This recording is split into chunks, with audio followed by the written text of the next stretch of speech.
and welcome to the course Urban Rail Transit Tracks, Station and Yard. In today's lesson, we will explore the principles of designing urban rail transit routes. Key topics include the components of such routes, ideal layouts, design considerations, the influence of the urban environment, parameters interrelation, circular curve radius selection, station platform placement, and more.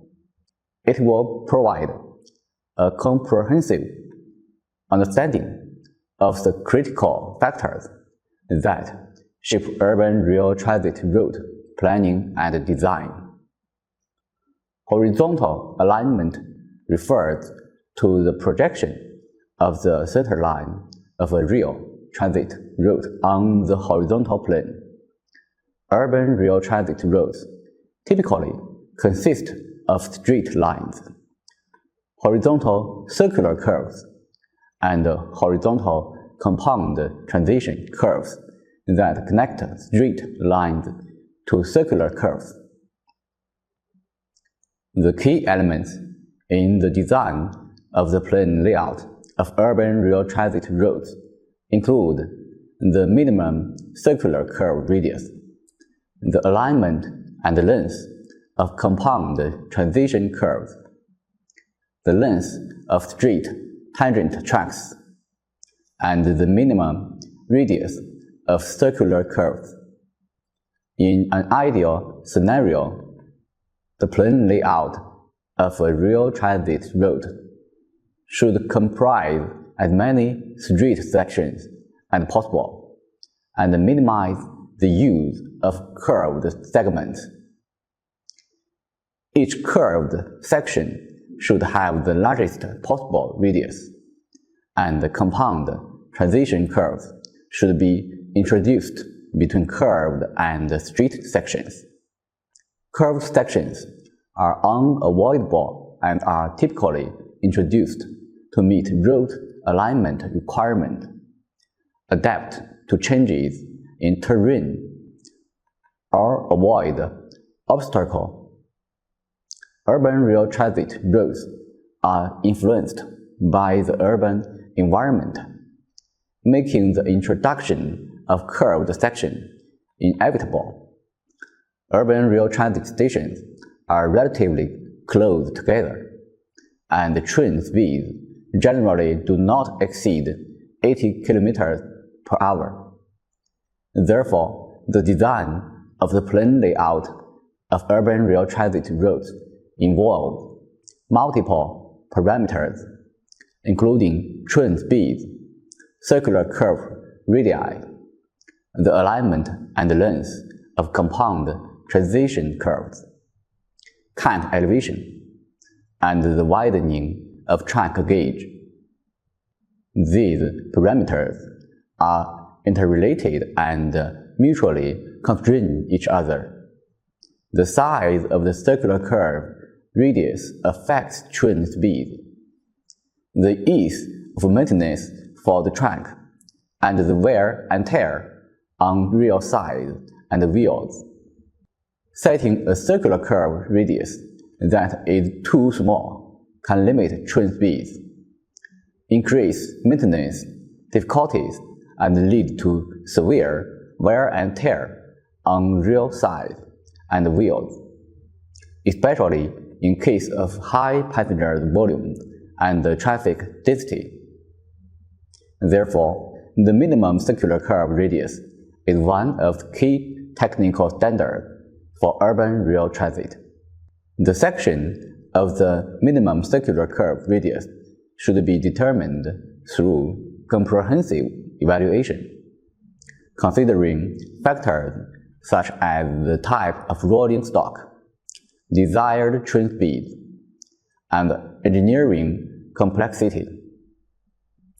The choice of circular curve radius should be adapted to the type of rolling stock, the designed operating speed, terrain conditions along the road, and other factors to ensure suitability. Urban rail transit roads, unlike conventional railways, are often constrained by urban roads and buildings, which may limit the choice of larger curve radii. In some cases, smaller curve radii may be necessary. The determination of the road alignment for urban rail transit is influenced by multiple factors.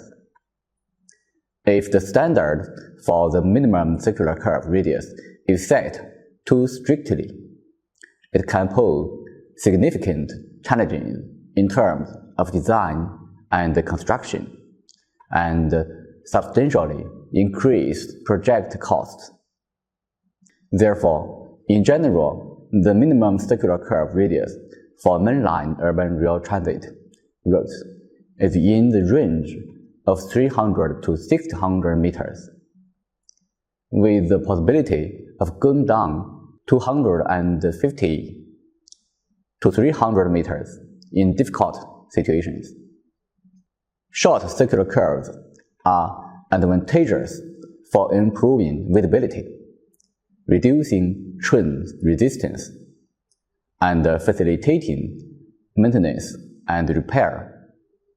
However, there are specific requirements for the minimum length of circular curves on mainline and auxiliary tracks. Circular curves for Type A trains should not be less than 250 meters, while for Type B trains, it should not be less than 200 meters.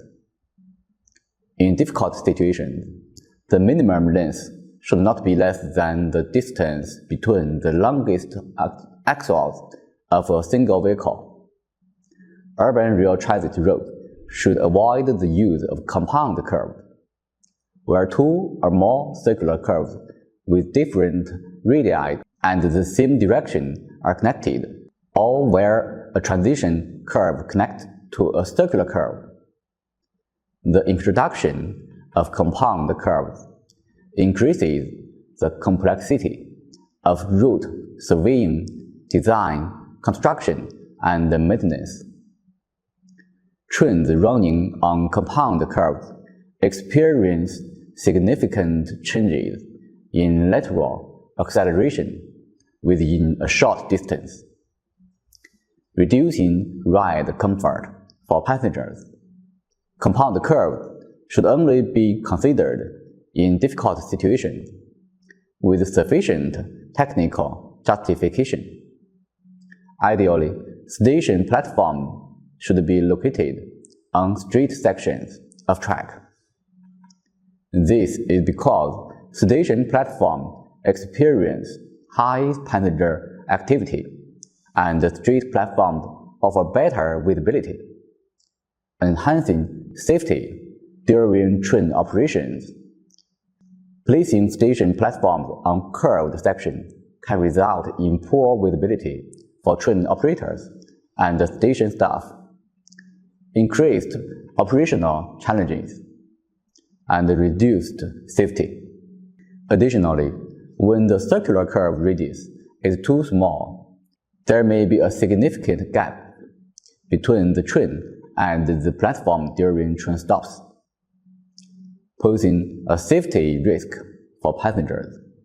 Therefore, station platforms should primarily be situated on straight sections of track, and the curved platform section should only be considered in challenging situations. With a circular curve radius not less than 800 meters to meet the required clearance between the platform's edge and the train. Auxiliary tracks are generally used for non-passenger operations, and the number of train passengers is limited. With lower operating speeds, the minimum circular curve radius for yard tracks should be determined based on factors such as the lateral circular curve radius for turnouts and the minimum circular curve radius allowed by vehicle design. In our previous discussion, the circular curve, we also mentioned the compound transition curves, which are introduced to avoid abrupt changes in curvature radius. As soon as the train commences motion on a circular curve from a straight line track, it is subjected to a sudden centrifugal force, which not only causes discomfort to the passengers, but also distorts the track alignment and affects the stability of rolling stock. In order to smoothen the shift from the straight line to the curve, compound transition curves are provided on either side of the circular curve so that the centrifugal force is built up gradually as the superelevation slowly runs out at a uniform rate. When the circular curve radius exceeds 2,000 meters, the impact of abrupt changes in circular curve radius on train operations is relatively small. However, when the radius is smaller than this value, compound transition curves are necessary to ensure smooth train operation, thus ensuring passenger comfort and safety. A transition curve is therefore the cure for an uncomfortable ride, in which the degree of curvature and the gain of superelevation are uniform throughout its length, starting from zero and the tangent point to the specified value at the circular curve. In addition to compound transition curves, urban rail transit roads also use straight tangent tracks between adjacent curves. Straight tangent tracks are employed to prevent the same rail vehicle from simultaneously traversing two different curves, which could lead to lateral swaying of the vehicle. Therefore, the length of straight tangent tracks should not be too short. In the sections of double-track parallel alignment in urban rail transit, curve segments need to meet clearance requirements for vehicles, equipment, buildings, and other factors. Therefore, the track gauge in curve sections needs to be widened compared to straight section. The specific value for track gauge widening depends on factors such as the type of rolling stock and the circular curve radius. In summary, this lesson has provided a foundational understanding of urban rail transit road design principles, covering components' ideal layout, design considerations, and the influence of the urban environment. These factors interrelate to shape efficient and safe transit system. We've emphasized the importance of station platform placement, transition curves, and straight tangent tracks. These principles are essential for anyone working in urban planning and public transportation. In our next lesson, we'll delve into the longitudinal section of the track. Thank you for your attention, and we look forward to our ongoing exploration of urban rail transit. Goodbye.